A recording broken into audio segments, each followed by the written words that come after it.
Hi everyone. So today in our podcast, we have Sameer Guglani with us. For those of you who don't know Sameer, Sameer started his journey with startups almost 20 years ago, and he founded, which was probably India's first startup accelerator, Morpheus, back in 2007. Morpheus basically paved the way for the first generation of tech startups that came out of the country. Many of them were incubated within Morpheus.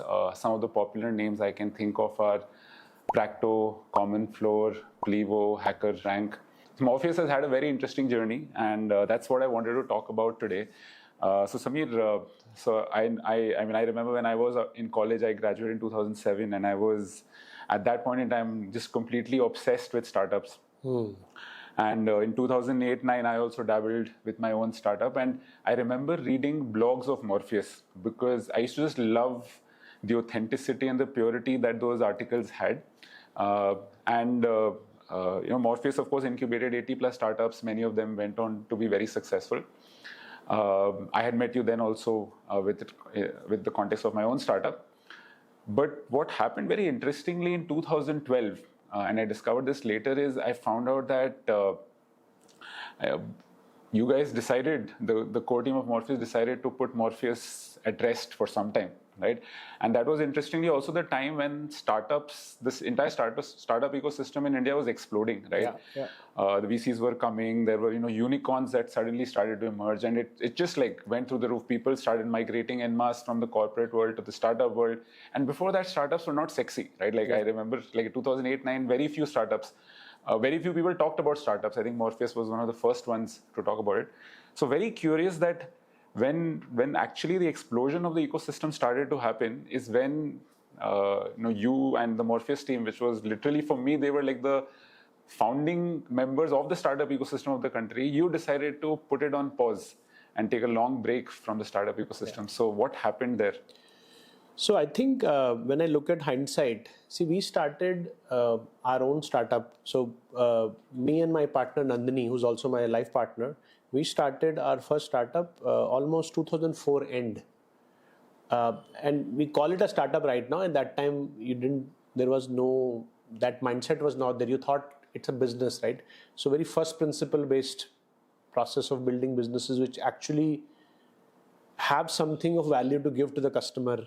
And when a customer accepts the value and pays you back, you make some money out of that. Right? So that's a fundamental business sort of proposition which happens. And even at that time, the first wave of VC investments were happening, right? So we ran our startup as a very first principle based thing for 1.5 years. We raised very little money, but we were profitable. Unit economics were clear. Our customers loved them. We were in Chandigarh. And after that, sort of, at least I got enamored and pulled into the early VC attraction. So this was in 2005, and we did raise money at that time also from a couple of angel networks in India, right? So then what happened was that basically we started to run behind raising VC money.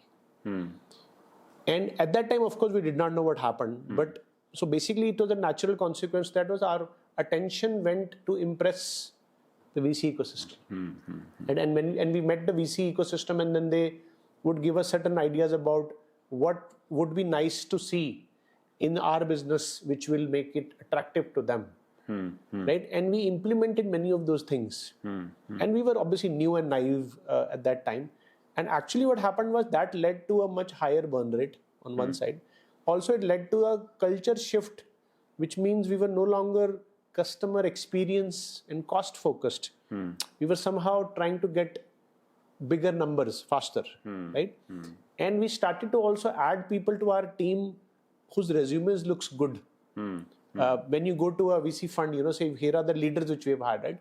So in all that process, we went in, and then there were 4 VCs in India at that time. And we were in conversation with 2 of them. And at the IC level, they said, no, we can't invest. And suddenly we look back and we had some 26 lakh rupees left in the bank. And it was just too late to, so that's when it sort of hit us that we went into a path which actually, so, we started our business with 8 lakh rupees of capital, right? And we built enough value that we raised 1.5 CR. But that 1.5 CR and later journey, actually we destroyed value, right?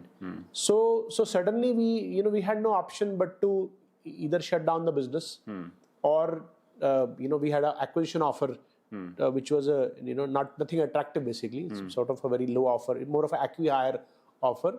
So we had to accept that and go on, right, after that. Now what happened was the company which bought us, they were funded by many of the marquee VCs, Indian and global VCs. So we thought that maybe they know something better than us, right? And so we got acquired, we went inside them. And it was they all they knew was how to raise money basically. And they were sort of experts in to be able to cook numbers and show progress and keep raising money. So in those days, which is 5, 6, 7, they raised $20 million, which it's probably 100 plus as of today. And there was another company which was also us in the same business, was Big Flix, which came from the Reliance group also, which means a lot of capital, right? Yeah.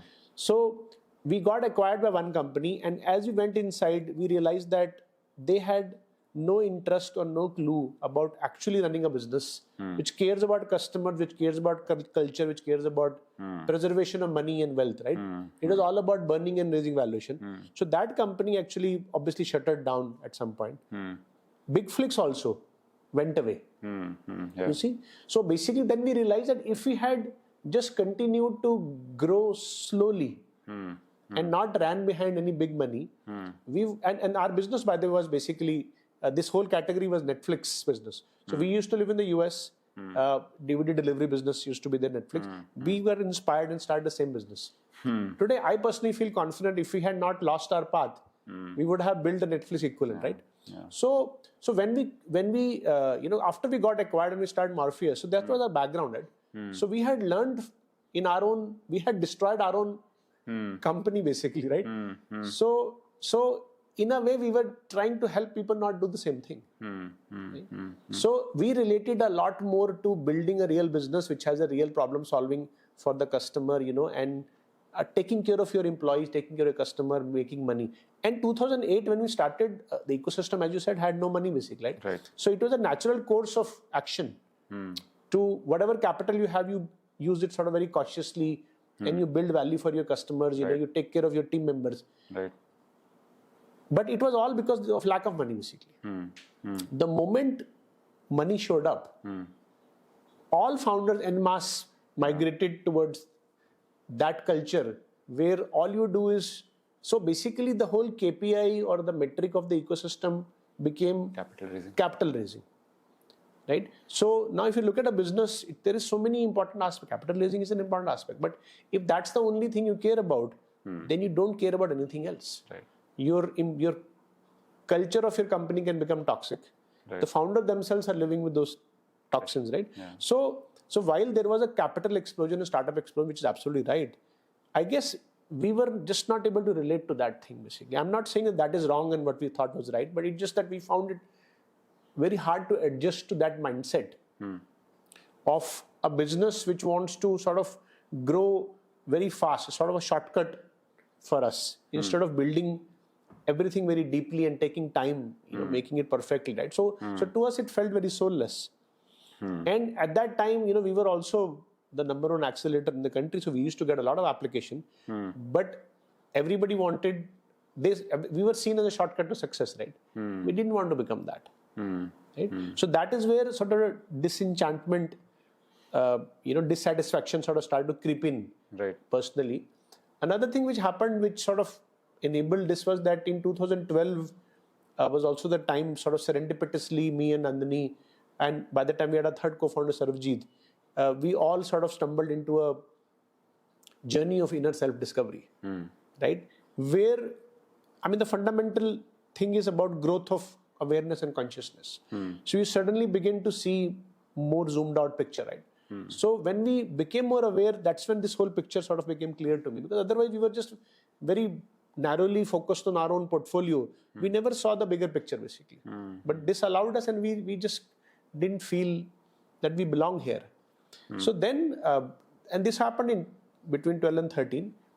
I think sometime in 12. So then we thought that maybe we can talk to founders and talk to the portfolio members and see if they are willing to see things different way. But not even one person was interested.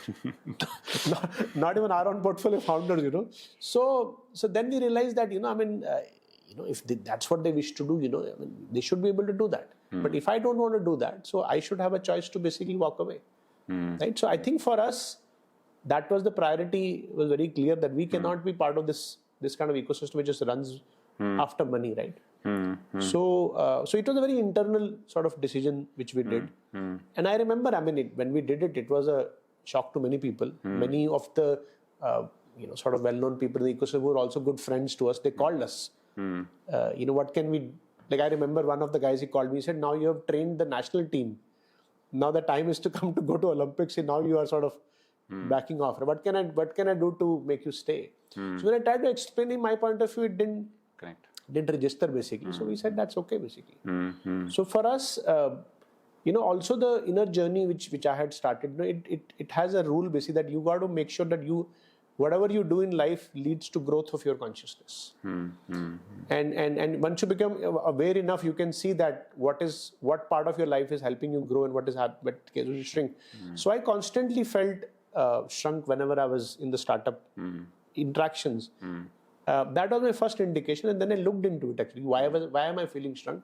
That's when I realized that there was a fundamental shift in the ecosystem. The availability of money, and money has its own corrupting influence. So it just led to a mass shift of approach. Now that money is available, right? So that's something which we didn't relate to. So, I think the startup ecosystem in India has done a great job. So I don't have anything against that, but it was not fit for us basically. Right. So we just decided to sort of take a break, but we took a year to actually wind it up properly. We didn't sort of disappear overnight. And as you know, one of the main core part of Morpheus was anyway the community. So the community continued to exist basically. We just told the community we will no longer be running the community. We will be members of the community, right? So the community continued to exist. People were friends. So that all that happened basically. Yeah. Got it.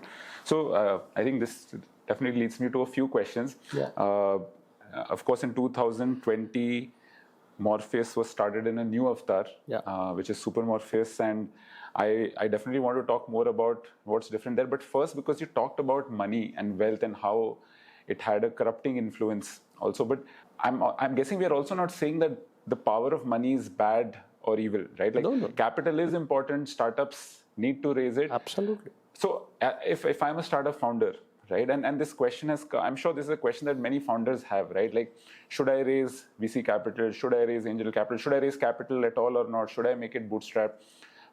Can raising money have an evil influence in my intentions of how I want to build a company? So, like, what would be your thoughts there? That how would you advise someone to look at capital when they're building a company, right? Like, whom to raise from, how to look at money in general? See, basically, capital by itself is not the end goal, right? Capital is a means to success.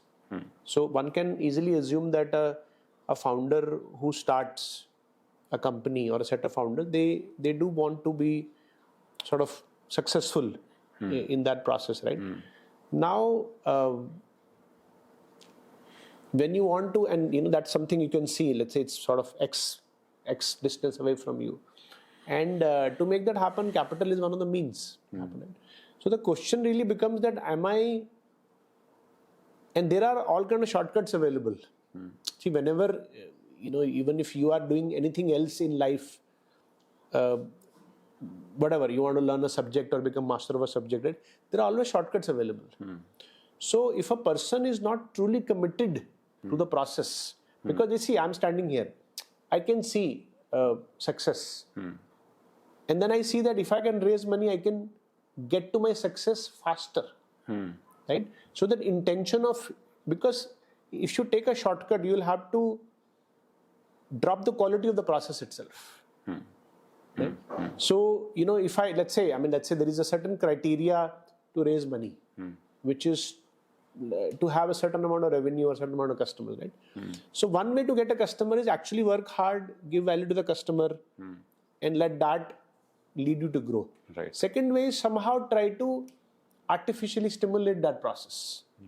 Right. So I think what does when I say corrupting influence is that desire, and see also in our human society, money has been given a disproportionate place. So everybody somehow has that desire and greed for money. Right. It's inbuilt to us, right? So that is what sort of leads us to compromise from doing the right thing to doing something sort of diluted version of that, just because I might get.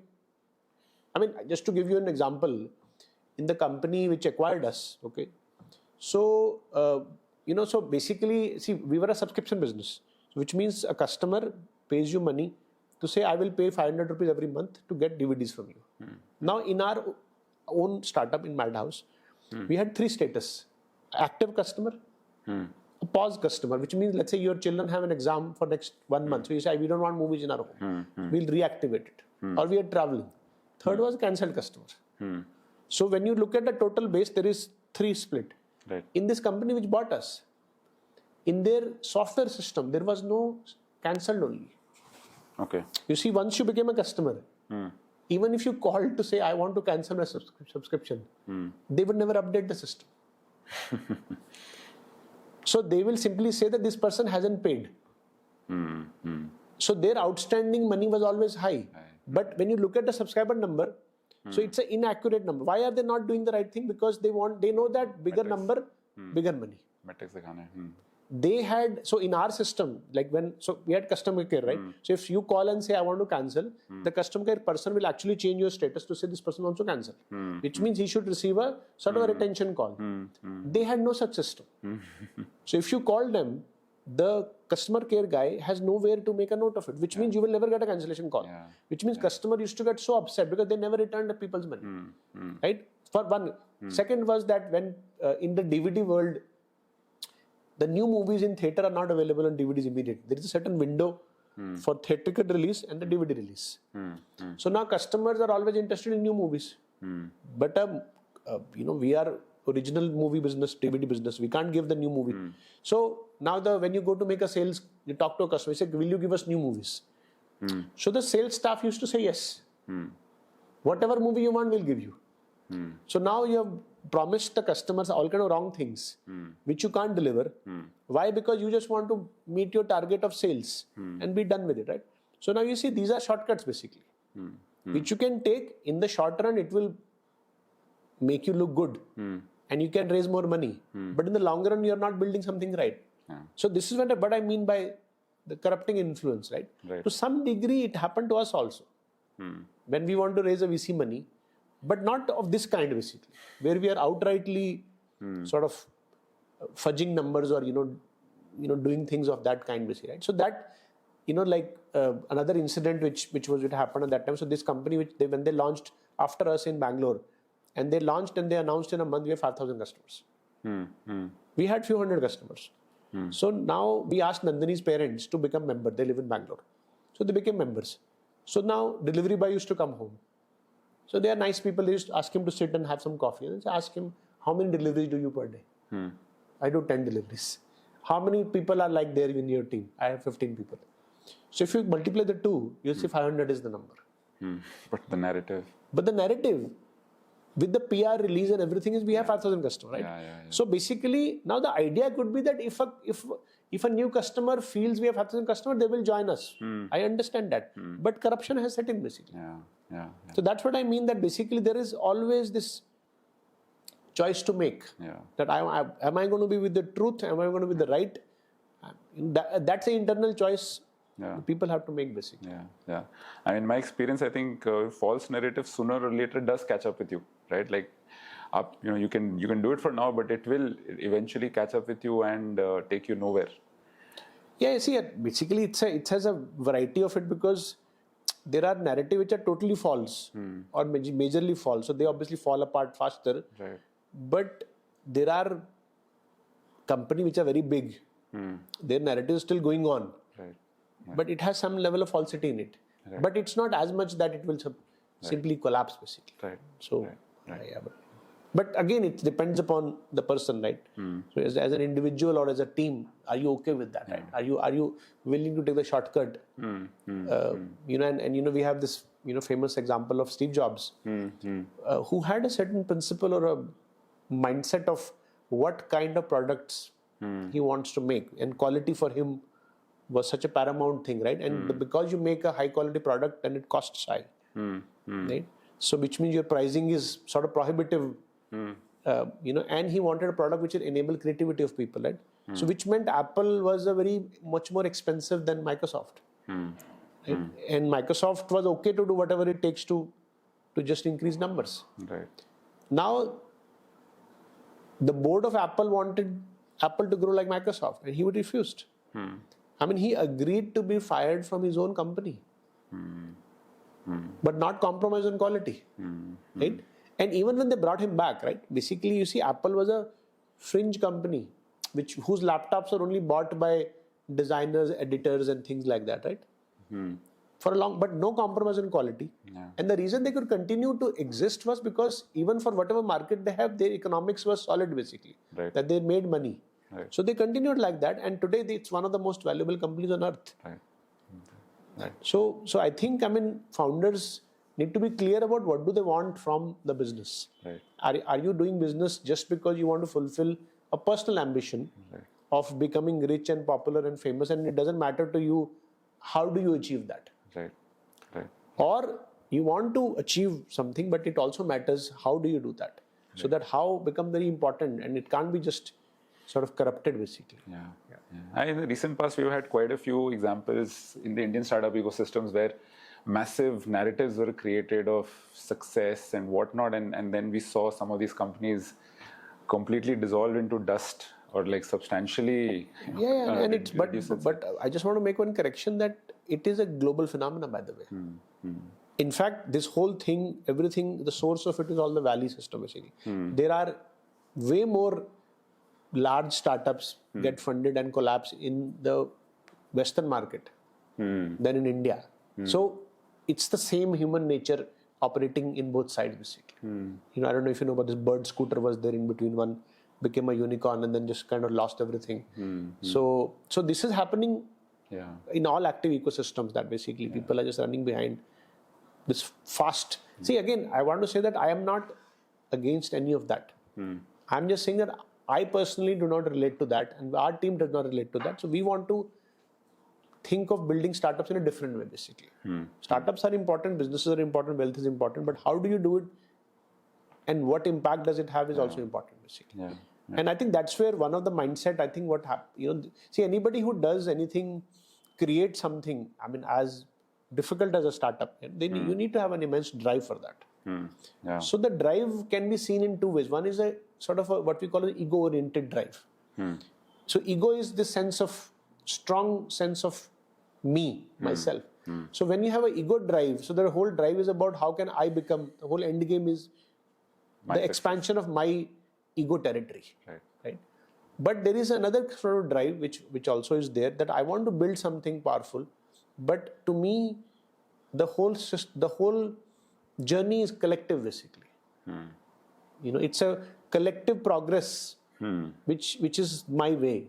And which means when I build a company, I want the company to grow, but I want also the team members to grow. I also want the customers to grow. I don't want the company to become rich at the expense of the customer. And I don't want the company to become successful because I have been not treating my employees well or my investors well, right? So I see this as a fundamental orientation thing, basically. So some people have this orientation of collective progress, but they also have a very strong drive. So we as a team or a community, we relate more to this spectrum of building startups. That's our field of work. And there are people who relate to the other field of work. So all kind of mindsets are there, basically. Yeah. So this actually is a good segue into Supermorpheus, which was started in 2020. And I think the idea of Supermorpheus came while you were in Auroville. I think you were staying there, right? And almost 7 or 8 years after you decided to close the door on Morpheus was when Supermorpheus started. So I understand that Supermorpheus is about working with these companies who have probably a more honest approach to building businesses. And I think Supermorpheus is working with, the community is about 1,600 plus strong. You've invested, capital has been invested through the Supermorpheus engine in almost 100 plus companies. But what is different in the approach of Supermorpheus compared to, say, maybe Morpheus or most other angel companies or investment companies? See, I don't want to do comparison with what is different, but I'll see that how we see things. So, see, basically, as I said, when the Morpheus was ending, right, that was also the time our own sort of journey of inner exploration was beginning. So, and we never thought that we'll come back and start it. There was no plan of doing something like that. But one of the features of our inner journey is that basically this thing called personal ego and identity, which you have as a personality, out of which you do everything in life, you begin to, it dissolves in that process, right? So you sort of have, while you physically exist, but you sort of, how do I say, basically you sort of realize your oneness of sort with the universe itself, right? So there is a cosmic intelligence at work out there, which is working even as we speak through everything in the world, through all the atoms, that same intelligence is working, right? But when you go on a journey, you sort of consciously become more and more a channel or an instrument for that to work through you. So there is no personal will or personal intention or ideas which remain, right? So we were on that journey for about 6 years. And again, we had no plans that we will come back and do this. Of course, we still felt that it would be nice if startup ecosystem was more conscious. But through our experience in 2014, we realized that we were too small to make that happen, right? But Morpheus gave us a very big gift, actually, which is the gift of community, right? So that is something which we took with us on our other journey. So we started a new community called Oneness Community, which was basically about people who are exploring this inner journey for themselves, and you've been part of that since 2016. So, but interesting part was because of our background has all been startup, right? So most members of the Oneness community were also startup people. So it was almost a community of people who are part of these two different worlds, startup world and the spiritual world, and these were two separate worlds. They didn't sort of connect to each other, right? So somehow in 2020 end, this inspiration came that maybe we should do a small experiment to see if these two can be integrated at a small scale in a very special fringe sort of thing. And because of Oneness community, we talked to people and 20 of them signed up. So we made a separate WhatsApp group to sort of discuss that and how can we do that, right? And one of the outcomes which came out of that was that we began to invest in startups after the gap of 6 years. And this was the personal capital. Because we knew a lot of founders still, and we knew some of them who we felt also had the same orientation, that they had a drive to build a great business which will add a lot of value to the world, and of course as a result get wealth back for themselves, but also do it in a more deeper conscious way. So I still remember I was sitting with this one guy, his name is Arun, he runs a company called Code Quotient in Chandigarh, and we were just chatting over a beer. And he was basically struggling with cash flow because he didn't have enough cash, so he was still doing a job to earn and then put the money into the business, and business was obviously suffering because of that. So I said, what if I put in 5 lakh rupees and that will give you lakh rupees a month salary and 5 months of personal runway, and I'm sure within that you can. So he said, works. So we agreed. And then I spoke to Sarabjit, my partner. I said, I'm doing this deal. So he said, in Hindi, he said, aap kar rahe ho, to main bhi karunga. So that 5 became 10. Then I reached out to our law firm to say, hey guys, we're doing this thing. Can you make a term sheet? Oh, if you are doing, we'll also do. So that 5 lakh commitment in 3-4 days became sort of 15 lakh commitment. And that was our first investment, right? But that was to me a standalone act basically. Not that we'll do it again and again. So we did that, and then suddenly after in a month or two, one more deal came up similarly. So this 20 people group which was formed, basically the action which came out of that was 2 investments. And when we did those 2 investments, basically we also invited some more people. So that, and then we thought that, okay, maybe once a quarter we can invest in one company, we allocate some money. But what happened was these 2 investments brought us back into the startup ecosystem at the boundary basically. So some people began to know that we are back. And suddenly we started getting a lot of people reach out, hey, you guys are back. What are you doing? So, and we would have this phone call where we would try to, that time we were not that clear, some blabber about startup and consciousness and merging the 2 together. But the surprising thing was whoever we spoke to, they said, hey, this looks interesting. Can I be part of it? So that 20 people group became 50 in 2-3 months. And we were investing in like almost 1 deal a week basically. Okay. But what was the difference? The difference was that in 2014, the startup work was causing a lot of disturbance in the silence which I was seeking for myself.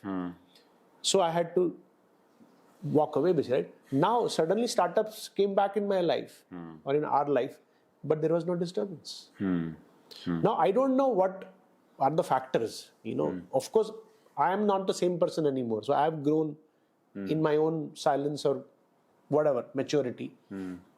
The startup founders are also not the same people. They've also shifted and changed. And of course, COVID had just passed before that. This was right after the second wave. So something was different in the ecosystem. But we were finding a lot of people who were willing to be aligned with this idea. Another fundamental shift was in my own understanding was that in the 2014 time, I felt that if you want to build a conscious business, you have to be okay to be a small business. Like you should not be driven by scale. But the truth is that all founders are driven by scale. So whenever even people who were interested in consciousness, if they felt it will somehow allow them come in the way of scaling, then they did not want that. Then they said, let me scale a business and after that I'll do something. And even for an investor, if you were to invest in a conscious startup, if I were to tell them that maybe you should expect lower returns, you should be okay with that. That also was unnatural because for an investor, a natural thing is to get a bigger return. Right? So a natural movement of founder to scale and a natural movement of an investor to get more return, both were inhibited in my mind, right? So I never found a buy-in basically. But 6 years later, I realized that is not necessary. That my understanding and experience now told me that you can actually build a business which will still scale. But you can do it with consciousness. And from an investor point of view, you can still invest in a startup which is conscious and you'll get a similar return or more, right? So when people were not asked to be unnatural with their thing, they were more open to, so it became an and condition basically. Scale and consciousness, returns and consciousness. It was not or condition. So that opened a lot more people to it, right? So basically in 3 months, we were 50 people, we were already spending full time into, and there was no name called Supermorpheus. It was just sort of some unnamed activity which was happening. But that's when we realized that looks like there are a lot more people who are open to sort of this new kind of thinking.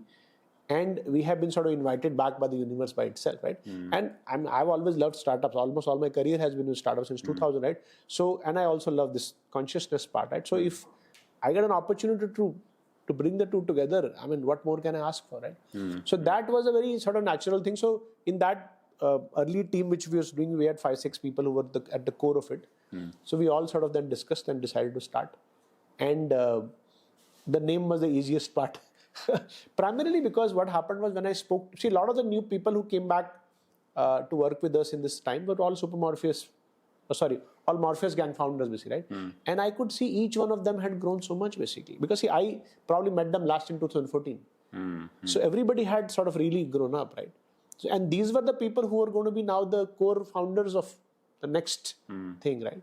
So that is why it sort of popped in my head that just change the name, because it retains a certain sense of continuity, which is true, because there are a lot of values are continuing, but there is also something different on that. But this time, we were very clear that we want to build a community ecosystem which would like to attract all the startup ecosystem members, like all different kinds of members, founders, designers, senior team members, lawyers. So many people come together to make a startup happen. And we will look for people who have that orientation basically towards community, which means they care about collective progress of other people. To them, progress does not mean only my progress. Progress means progress of an ecosystem. Also, people who had certain need to live more consciously. So that is how it started. And the first act we did was to, after we decided, was to write. I sort of wrote an open letter describing all these developments to the old Morpheus gang folks. And I think all of them sort of rejoined the Supermorpheus community. So that was 200 people. And 200 has become 1600 today completely by itself, because we personally have no interest in numbers. So out of the 1600, there will be maybe 10 people or 15 people who sort of found us on LinkedIn. Everybody else has been brought in by an existing member. So I think that makes the quality of people very high. Yeah. So I think this actually, a very fundamental question, right? Because we've been saying it's about how do you merge living more consciously and building startups, right? I think one question that some people might have is, what exactly does it mean when we say living more consciously? Excellent. You're always conscious of something, right? So even an atom of a particular element, let's say hydrogen, right? It has consciousness to retain its own shape. But when two hydrogen atoms come together with oxygen, they also know that you can merge and form H2O, right? So there is a rudimentary consciousness at a whatever you say, the physical level, right? In the atoms there is consciousness. In the photons of the light there is consciousness. But if you see the evolutionary journey of the universe, first there was a physical universe which came out of the Big Bang. It organized itself in a certain way, right? Why? Because of consciousness only, right? And then the next stage of evolution began on Earth, when you see plants. So now what is a plant? Plant is also matter, but somehow conscious enough to organize itself in a different way, right? So there is a new principle of consciousness which comes. See, one was physical consciousness. The plants also have physical consciousness plus living consciousness, life consciousness. So plant is able to take different shapes, grow itself, so much more. It is sensitive to sunlight, and it can. So consciousness growth to me means you're able to conscious of more factors, and you're able to process them. Okay, because if you are able to take in more data, then you need to be able to process it, and you have to make decisions based on that. It's a very fundamental thing, right? And then from plants we see the animal stage, right? So animals have senses. So they are able to, hear, smell a lot more, and they can move also. So then you see the consciousness and the intelligence has gone to the next level. So animals have what we call the instinct mind, basically. They are able to respond to much larger spectrum of stimuli, right? And then you see humans. So humans are more conscious than even animals, right? So you see there is a curve of consciousness which is happening, right? So now as humans, when we live, if I look at myself today, I am conscious, of course, right? Everybody has to be conscious, otherwise you can't be alive. You're alive means you're conscious. Right. So, but can I be more conscious than what I am right now? And that's a very fundamental thing, because if you look at all other species other than humans, they are living in a fixed sort of boundary of consciousness. So there's a word for this called a typal species. So a snake, for example, which has existed as a species on Earth for God knows how many thousand years, from the first snake to today's snake, the consciousness is the same basically. It hasn't grown. You see, they are born in the same way, they live in the same way, they eat in the same way. But when you look at the human species, we were also living in the jungle and eating and living in a certain way. But you see, we have come such a long way, right? Why? Because our consciousness can grow basically. We have a extendable consciousness. It's called non-typal. Okay. Right? So we can grow in consciousness. We can discover fire. We can discover things. So human species has the ability to grow in consciousness, which means that every individual can grow in consciousness. But what is believed by most of us is that I grow up in a certain environment and upbringing, and I have certain habits and I have certain skills, and after the age of 21, I cannot change. So human beings sort of, because of the belief that I can't change, choose to lock themselves in a particular pattern of consciousness. And then they keep repeating that from 21 to whatever time they live, right? But that's a false understanding. The truth is that each human being can continue to become more and more and more and more. There is no end. The purpose of human life is to grow in consciousness, which is also called evolution. And so that to me, so my own example, right? When I was only looking at my own portfolio in Morpheus and how they work and how they act and how our community acts together. So I was only conscious of this much. But the moment I became conscious of the whole ecosystem, I saw the bigger picture. What was happening? Right? This big thing about money and everything which started to happen. So I became more conscious. And with that more consciousness, my decision was different. If I was only here, I might have just continued to execute more and more business cohorts. Right? But when I came here, I was seeing a different picture. And my work was one part of a bigger picture. So as I became more conscious, I had more data, more understanding. The whole decision changed basically. So that is what I mean. I don't know if it's clear or not, but we are all conscious. I mean, everything which exists from an atom to Einstein, we are all conscious basically. But we are all conscious in different ways. And human beings are those species which can grow in consciousness. They don't have a static consciousness basically. So when you say that the intent is to work with founders who have a more stronger orientation towards growing their consciousness versus maybe others who don't, what does that mean? Like how would I know that, or how would any founder know that they have an orientation towards this? That's a good point. So basically, see, this is not a founder, it's a human mentality. Like for example, like when you look at education system in India, right? So there is a already set standard that when you educate yourself, at least when I was growing up in the 90s, the aim was always set that everybody should try to become an engineer or doctor. That was the path set for everybody, right? So that is what we were born into basically. So it's a default sort of setting, right? So we all simply just follow that basically. We never question. Because what would it mean to be conscious of that? You will like to understand why is it important for me to become an engineer or doctor? What is the benefit behind that? So if you begin to deconstruct that idea of engineer and doctor, why are they important? Where is it coming from? Then you become more conscious basically. And then when you become more conscious, you might still agree with the fact that I should become an engineer. But you might disagree. And that disagreement suddenly opens so many more choices, right? So what I'm saying is the society is set up in a certain way which is offering you certain choices. Right. And if you don't become more conscious, you will never know, is there something more? You just go by default basically. You just go. So basically there is no growth. It's a very static thing. So you are growing up in a society which has told you to live in a certain way, to study in a certain way, to eat in a certain way. All of that is actually given to us from outside. But a person who is curious, which is also a form of being more conscious, is always asking questions. But typically the thing about curiosity, I feel, is that people are curious. I was also very curious. But curiosity also gets boxed into certain stream, that I'm curious about physics, let's say.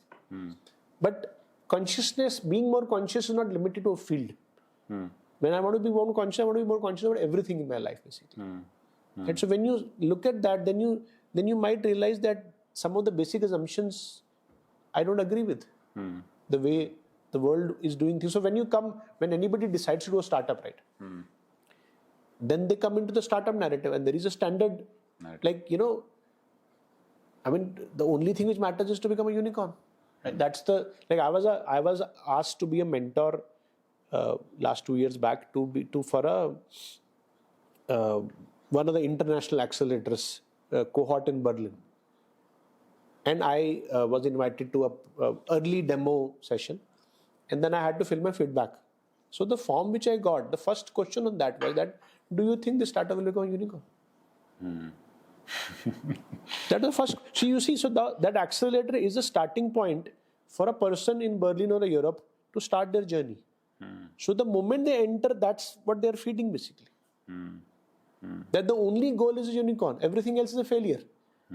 You see, so a person who's conscious and curious would question that, I don't understand. I mean, even if I build $100 million company, I will still have done work. I would have still worked with the lakhs of people. So why is that not being called a success? Why only one definition, right?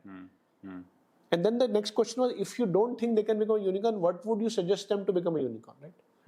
So this idea of unicorn is being fed into every, and of course you look at the whole media, startup media, it talks about only that, right? So certain type of startups are being glorified. So if you're not a conscious founder, then you will simply say that this is the only way, this is one way to build a startup. But if you are conscious, a person who, you will start to question, you will start to see more. You will say, no, there are other startups out there who are also successful. So there is a way to build a bootstrap startup, or there's a way to build, all kind of questions. So consciousness allows you to see more and choose more, basically. Otherwise, you can be stuck. I mean, I've seen people, I mean, in the old days that they are brought up in a certain culture, so they like to eat a certain food. Like, for example, I was, went to the US first time with a certain set of friends who were all my colleagues from Bangalore. So they were so used to eating sambar chawal, which is great food, by the way, that they knew only that. So even when they went to the US, they all kept cooking food at home and taking their dabbas over there. They could not have an openness to other possibilities of food which was there in. See, unconscious is also closed, basically, that you only know this much. You just kind of wearing your this thing. There is so much more, hundreds of different new foods are being offered, right? So if you are more conscious, then you see more. Like, I used to walk into the cafeteria, fascinating. Like 50 different stations. That's the first time I had pancakes, right? So I still have option to have sambar chawal, right? So being more conscious is also being vast into your, what you see, what you perceive, and which can enable you to make very, very different choices, basically. So if I were to paraphrase this, is it, if for example, I'm just someone who questions things more, like instead of taking a set framework and just practicing it, if I'm just someone who questions the framework and tries to break out from that framework, or I'm someone who just maybe observes a little more, and I'm open to more things, right? Would you say that I'm probably a more conscious founder? Yes, you are. You definitely, as compared to the regular world who does not look and question at all, you are definitely more conscious, basically. But then by that definition, aren't most founders conscious, because they are breaking from the traditional framework of doing a regular government job or private sector job, and are breaking from that mold and saying, "Acha, kuch khud ka karte hain." See, the thing is, you have to look at different times. So when the startup ecosystem in the country started, right? At that time, startups were not the default choice. It was a sort of risky choice, right? So it was obviously the consciousness of a person who was working in a job. Because if let's say you're in college, right? So default is campus placement, right? So that's what everybody goes for. But some people, because of their curiosity and trying to participate in events and all, may become possibility of an entrepreneurship possibility. So consciousness means, first, they are aware of the two possibilities. Second, they try to relate to themselves that which one will be better for me, and hence to choose a path to. So those were the days when startup as an option was not very visibly out there. But which means people who were always trying to explore, they got into it. So these were the explorers at that time. So to that extent, yes. But today, the thing has reversed. In almost every sort of well-known college campus, everybody knows that startup is an option. But they know it as an option to become rich and become unicorn, right? Right. So then it's no longer conscious in some particular point of time, because in a campus, doing startup has become almost a default for many people, right? So then where is the choice they are making? There is no choice, basically. And once you decide to do a startup, then how to do a startup is also already discovered, that you must make a deck, you must raise money. Right. So these steps are pre-decided, right? So if you're going to walk on a pre-decided set of steps, then you're not a conscious person, basically. Got it. So what I'm hearing is, if the source of aspiration for starting up is, I want that fame and money, and because I've read stories about some startup founders who become very big, and I want to replicate that.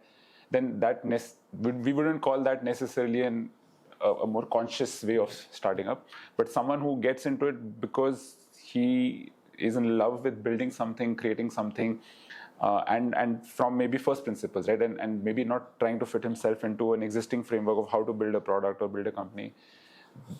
See, I think I would say something else which you said just basically, I think a fundamental quality of a conscious person is that they are more conscious about themselves actually. Like, which is where you bring the word self-awareness. Right? Because they, and it's not a process which started with them at the age of 25. They probably have been more aware since the childhood, right? So, because they always know that I am, if anybody is self-aware, they'll realize that I am not at all same with anybody else. I am a very unique type of person, right?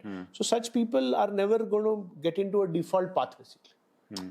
They sort of understand that everybody is a unique person, and hence everybody's path will be unique and customized. So that, for example, personally, if you ask me that I got into an engineering college, like so many people of our time, and that was a achievement.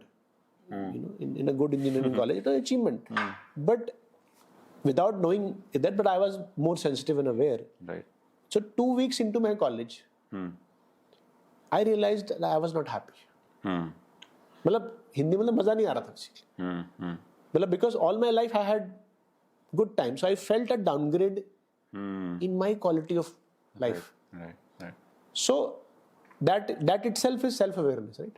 I became conscious of my own internal unhappiness, right? Then I realized, then I thought about why did I come here? You see, conscious people also want to know why something.